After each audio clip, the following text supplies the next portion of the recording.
Hello friends, this is Jyoti Verma. Today I am going to start with teaching of social science, जो subject है हमारा BEd second semester का। और इस subject में हम कई वीडियोस पहले भी देख चुके हैं, जैसा कि हमने सोशल साइंस के सारे टीचिंग मेथड्स को पढ़ा है, सारे टीचिंग अप्रोचेस को पढ़ा है, स्ट्रैटेजीज़ को पढ़ा है, और उसके बाद जो मेथड्स और अप्रोचेस या फिर स्ट्रैटेजीज़ में डिफरेंस होता है, ये वीडियो भी हम देख चुके हैं।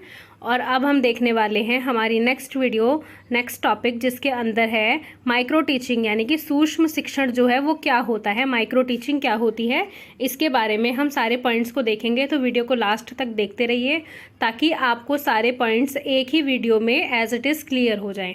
तो इसके अंदर हम माइक्रो टीचिंग के बारे में पढ़ने वाले हैं। तो माइक्रो टीचिंग बेसिकली होती क्या है ये हम देखेंगे। सूक्ष्म शिक्षण की सबसे पहले हम ऐतिहासिक पृष्ठभूमि देखेंगे, यानी कि historical background of micro teaching, कि ये कैसे शुरू हुई इतिहास में। जैसा कि हिस्टोरिकल बैकग्राउंड अगर हम देखेंगे तो ये किस तरीके से स्टार्ट हुई, ये हम देखेंगे सबसे पहले। तो इसमें हम देखेंगे आगे अमेरिका के स्टैनफोर्ड विश्वविद्यालय के कीथ एचिसन शोध उपाधि हेतु डॉक्टर रॉबर्ट एन बुश एवं डॉक्टर डब्ल्यू के साथ कार्यरत थे। मतलब ये दोनों थे जो वहाँ पर इन्होंने क्या किया, उस विश्वविद्यालय में ये लोग थे और वहाँ पर इन्होंने शोध यानी कि रिसर्च के द्वारा कार्यरत, मतलब एक साथ मिलकर कार्य किया। ये एक साथ कार्यरत थे, मतलब एक साथ मिलकर कार्य करते थे। इन महानुभावों के उपायों से सन 1961 यानी कि 1961 में सूक्ष्म शिक्षण का जन्म हुआ, क्योंकि इन्होंने उस समय पर शोध किए, बहुत सारी रिसर्चेस की। उसके बाद इन्होंने क्या निकाला कि एक जो हमारा सूक्ष्म शिक्षण यानी कि हमारी माइक्रो टीचिंग है, वो उस समय पर क्या हुआ, उसका जन्म हुआ। तो 1961 में सूक्ष्म शिक्षण का जन्म हुआ, यानी कि माइक्रो टीचिंग। तो आप इस चीज़ को याद रखेंगे, ये आपके टैट में भी आ सकता है कि सूक्ष्म शिक्षण का जन्म कब हुआ, 1961 में। इसके अंतर्गत प्रत्येक अध्यापक 5 से 10 छात्रों के साथ, मतलब 5 to 10 स्टूडेंट्स होते हैं हमारी कक्षा के अंदर, 5 से 10 छात्रों को एक छोटा सा पाठ पढ़ाता था। मतलब इसमें क्या करते हैं, छोटा सा कोई भी पाठ ले लिया या कोई भी टॉपिक ले लिया, उसको 5 से 10 छात्रों को ही छोटी कक्षा बनाकर और उसी में उसको टीच किया जाता था कम समय में। और अन्य अध्यापक विभिन्न प्रकार की भूमिका निर्वाह करते थे। जो अन्य अध्यापक थे वो अन्य प्रकार की दूसरी भूमिकाएं, मतलब अपना रोल वहाँ पर निभाते थे, निर्वाह करते थे। इस प्रक्रिया, मतलब इस प्रोसेस में छात्राध्यापक यानी कि जो प्यूपल टीचर्स होते हैं, छात्राध्यापक को उनके द्वारा दी गई त्रुटियों को भी बताया जाता था। पृष्ठ पोषण प्रदान करने के दौरान कई बार जो छात्राध्यापक यानी कि प्यूपल टीचर्स होते थे, ये मानने को तैयार ही नहीं होते थे कि उसने कोई गलत बात कही है या फिर उन्होंने क्या किया है, क्योंकि उन्हें बेसिकली याद ही नहीं होता था कि उन्होंने लेसन प्लान डिलीवरी के टाइम पर कोई गलती की है। तो जो छात्राध्यापक होते हैं वो बेसिकली उनको कोई ना कोई सुपरवाइज़र सुपरवाइज करके बताता है कि उन्होंने कहाँ क्या गलती निकाली है। तो इसी के लिए सूक्ष्म शिक्षण 5 से 10 बच्चों के साथ किया जाता है, और वहाँ पर अगर कोई प्यूपल टीचर पढ़ा रहा है तो उनकी कमियों को निकाला जाता है। जैसा कि आपको भी टीचिंग करनी होगी अपने टीचर्स के सामने, तो वो आपकी क्या निकालेंगे, कमियाँ निकालेंगे कि आपने कहाँ क्या गलती करी है, और उस चीज़ का सुधार करवाएंगे आपसे। आगे हम देखेंगे सूक्ष्म शिक्षण की मान्यताएं, यानी कि अजम्पशंस ऑफ माइक्रो टीचिंग। तो जो अजम्पशंस हैं, मतलब मान्यताएं हैं, वो क्या है माइक्रो टीचिंग की, इसमें हम कुछ पॉइंट्स देखेंगे। तो इसमें फर्स्ट पॉइंट है, शिक्षण एक जटिल प्रक्रिया है जिसे छोटी छोटी क्रियाओं को बांटा जा सकता है। आगे है सेकंड, इसमें शिक्षक व्यवहार के लिए प्रशिक्षण देकर, मतलब शिक्षक जो है वो व्यवहार के लिए प्रशिक्षण यानी कि ट्रेनिंग देकर शिक्षण में दक्षता प्राप्त की जा सकती है। थर्ड है हमारा विभिन्न कौशलों, मतलब जो अन्य प्रकार की जो भी स्किल्स होती हैं, विभिन्न कौशलों यानी कि स्किल्स में दक्षता प्राप्त कर उसे समन्वित रूप से प्रयुक्त किया जा सकता है। आगे हम देखेंगे फोर्थ, इसके अंदर सूक्ष्म शिक्षण का एक अति लघु मतलब छोटा रूप है। मतलब आप टीचिंग कर रहे हैं लेकिन सूक्ष्म शिक्षण छोटे समय के लिए होता है। जो आपकी क्लासेस होती हैं वो बेसिकली कितनी होती हैं, 35 मिनट्स, 40 मिनट्स, 45 मिनट्स की क्लासेस होती हैं। लेकिन जो आपको टीचिंग करनी होती है माइक्रो टीचिंग, वो आपकी 10 मिनट्स, 20 मिनट्स, 10 मिनट्स या फिर 15 मिनट्स यहीं तक होती है। तो ये एक टीचिंग जो हम करते हैं उसका एक छोटा यानी कि लघु रूप होता है। फिफ्थ हम देखेंगे शिक्षण एक उपचारात्मक प्रक्रिया या योजना होती है। मतलब ये एक उपचारात्मक, मतलब इसमें रेमेडी निकालते हैं, तो ये एक उपचारात्मक प्रक्रिया होती है, और या फिर इसमें हम कह सकते हैं कि ये एक प्लानिंग होती है, एक योजना होती है। आगे हम देखेंगे इसके अंदर सूक्ष्म शिक्षण का बेसिकली अर्थ क्या है जो हमें लिखना है, जैसे कि एग्जाम्स में और उसमें टेस्ट वगैरह में हमें क्या लिखना होता है। तो सूक्ष्म शिक्षण का अर्थ लिखना है हमें। सूक्ष्म शिक्षण का शाब्दिक अर्थ है बहुत छोटा शिक्षण, मतलब छोटे रूप में कोई भी टीचिंग करी जा रही है कुछ ही बच्चों के साथ। तो अर्थात बहुत कम समय का शिक्षण, मतलब बहुत ही कम समय का ये शिक्षण होता है, छोटा सा टॉपिक पढ़ाया जाता है।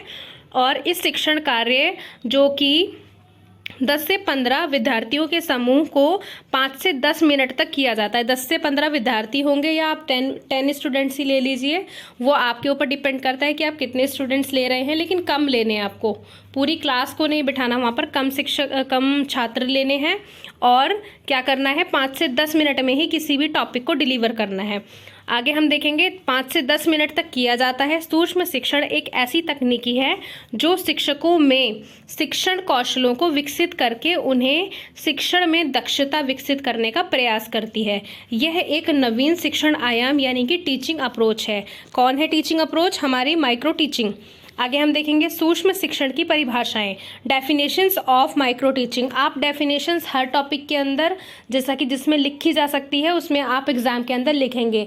2 से 3 डेफिनेशंस लिखने से आपका क्या होता है कि आपके नंबरों पर बहुत प्रभाव पड़ता है, बहुत ही इफेक्ट पड़ता है, और एग्जामिनर को ये लगता है कि आपको इस टॉपिक के बारे में काफ़ी नॉलेज है। तो आप इसके अंदर पहले मीनिंग लिखेंगे, किसी भी टॉपिक में पहले उसका मीनिंग लिखेंगे, डेफिनेशंस लिख सकते हैं तो डेफिनेशंस लिखेंगे, उसकी कैरेक्टरिस्टिक्स लिखेंगे, क्वालिटीज़ लिखेंगे, डीमेरिट्स लिखेंगे, या फिर उसमें टाइप्स हैं। तो ये कुछ बेसिक पॉइंट्स होते हैं जो आप कई ऐसे पॉइंट्स में लिख सकते हैं, कई टॉपिक्स में लिख सकते हैं। आगे हम देखेंगे जो डेफिनेशंस हम इसमें बताने वाले हैं। तो फर्स्ट डेफिनेशन है B.S. शोर के अनुसार सूक्ष्म शिक्षण कम अवधि, मतलब कम समय के लिए कम छात्रों तथा कम शिक्षण क्रियाओं वाली प्रविधि है। मतलब कम छात्र भी होने चाहिए, कम समय भी होना चाहिए और कम शिक्षण क्रियाएं भी होनी चाहिए। टीचिंग जो आपकी होती है वो कम होनी चाहिए।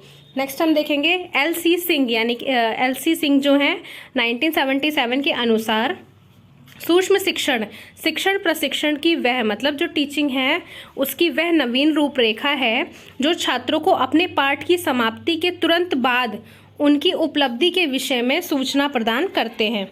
आगे हम देखेंगे सूक्ष्म शिक्षण के सिद्धांत यानी कि प्रिंसिपल्स ऑफ माइक्रो टीचिंग। तो प्रिंसिपल्स में हम क्या क्या लिखेंगे? फर्स्ट है हमारा अभ्यास का सिद्धांत, मतलब जो माइक्रो टीचिंग है उसमें जो हमारे प्रिंसिपल्स हैं वो क्या है? अभ्यास का सिद्धांत। तो प्रिंसिपल ऑफ प्रैक्टिस, मतलब आप इसमें प्रैक्टिस के जरिए कुछ भी सीखते हैं या सिखाते हैं। सेकंड है पुनर्बलन का सिद्धांत यानी कि प्रिंसिपल ऑफ रीइंफोर्समेंट। आप किसी भी बच्चे को शाबाशी दे रहे हैं, गुड, वेरी गुड, नाइस, इस तरीके के कॉम्प्लीमेंट्स दे रहे हैं, तो वो बच्चा क्या करता है? उससे रीइंफोर्स होता है, पुनर्बलन। और भी जो दूसरे बच्चे हैं कक्षा के अंदर वो भी उनको देखकर सीखते हैं कि अगर हम भी आंसर करेंगे क्लास में तो हमें भी ऐसे कॉम्प्लीमेंट्स मिलेंगे, ऐसे वर्ड्स हमें भी बोले जाएंगे जैसे गुड, वेरी गुड। तो उससे क्या होता है? बच्चे के ऊपर एक अच्छा प्रभाव पड़ता है। थर्ड है हमारा प्रयोगात्मकता का सिद्धांत। तो इसमें क्या है? प्रिंसिपल ऑफ एक्सपेरिमेंटेशन, मतलब एक्सपेरिमेंट्स करके कुछ भी सीखना या सिखाना। फोर्थ है निरीक्षण का सिद्धांत यानी कि प्रिंसिपल ऑफ सुपरविजन। तो सुपरविजन क्या होता है कि आप किसी भी चीज़ को सुपरवाइज कर रहे हो, उसके अंदर और सुधार लाना चाहते हो, तो इसके लिए सुपरवाइज़र आपको आपके लेसन प्लान को डिलीवर करते समय सुपरवाइज कर सकते हैं या आप स्टूडेंट्स को सुपरवाइज कर सकते हो। तो ये एक ऐसी प्रक्रिया है जिसमें और सुधार लाने के लिए सुपरविज़न यूज़ किया जाता है। फिफ्थ है निरंतरता का सिद्धांत यानी कि प्रिंसिपल ऑफ कंटिन्यूटी, मतलब कोई भी काम जो है वो कंटिन्यूटी में होता है तो उसमें और ज़्यादा सुधार आता है। तो ये कुछ प्रिंसिपल्स थे, प्रिंसिपल्स ऑफ माइक्रो टीचिंग। आगे हम देखेंगे इसके अंदर नेक्स्ट पॉइंट है सूक्ष्म शिक्षण की विशेषताएं यानी कि कैरेक्टरिस्टिक्स ऑफ माइक्रो टीचिंग। तो इसमें कैरेक्टरिस्टिक्स क्या क्या हैं हम ये देखेंगे। सबसे पहला कैरेक्टरिस्टिक है हमारा इसके अंदर सूक्ष्म शिक्षण के व्यवहार में परिमार्जन करता है। सेकंड है सूक्ष्म शिक्षण उचित समीक्षात्मक विश्लेषण की प्रभावशाली विधि है।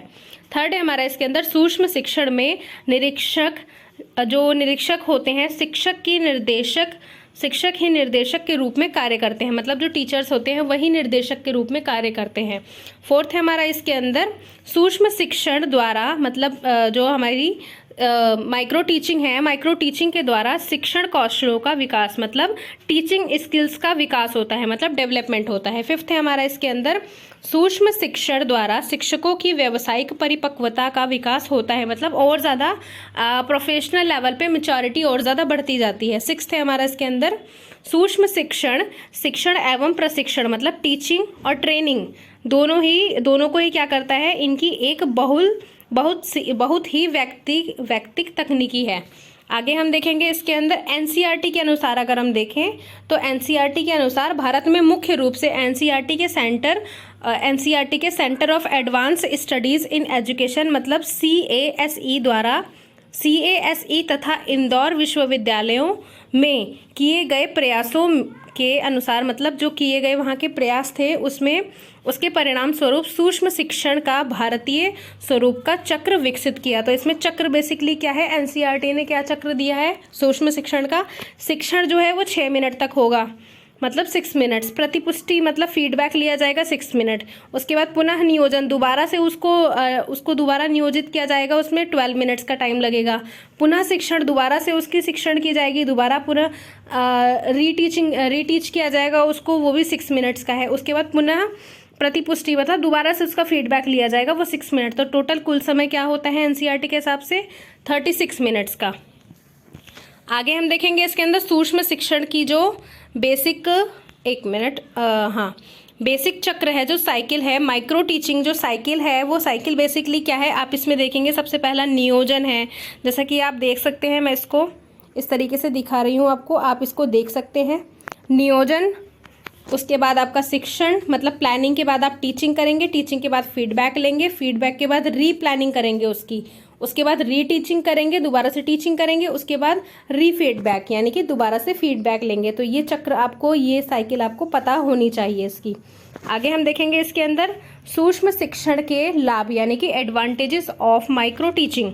तो इसमें क्या क्या लाभ होते हैं ये हम देखेंगे। फर्स्ट है हमारा सूक्ष्म शिक्षण कक्षा शिक्षण की जटिलताओं को कम करके शिक्षण प्रक्रियाओं को सरल बनाती है, मतलब जो भी शिक्षण में, जो भी टीचिंग में जटिलताएं आती हैं उसमें क्या करती है, उसको कम करके उसकी प्रक्रिया को और सरल बनाती है। सेकंड है हमारा छात्राध्यापक, मतलब जो प्यूपल टीचर्स होते हैं, छात्राध्यापक अपनी योग्यता अनुसार शिक्षण कौशलों मतलब टीचिंग स्किल्स पर अपना ध्यान केंद्रित करते हैं, मतलब उस पर फुल कॉन्सेंट्रेट करते हैं, ध्यान केंद्रित करते हैं। ध्यान केंद्रित करते हुए उन्हें विकसित करता है, मतलब उसको डेवलप करता है और सीखने का प्रयत्न करता है, क्योंकि टीचिंग प्रैक्टिस किस लिए कराई जाती है, ताकि आप अपनी स्किल्स को और ज़्यादा डेवलप कर सकें।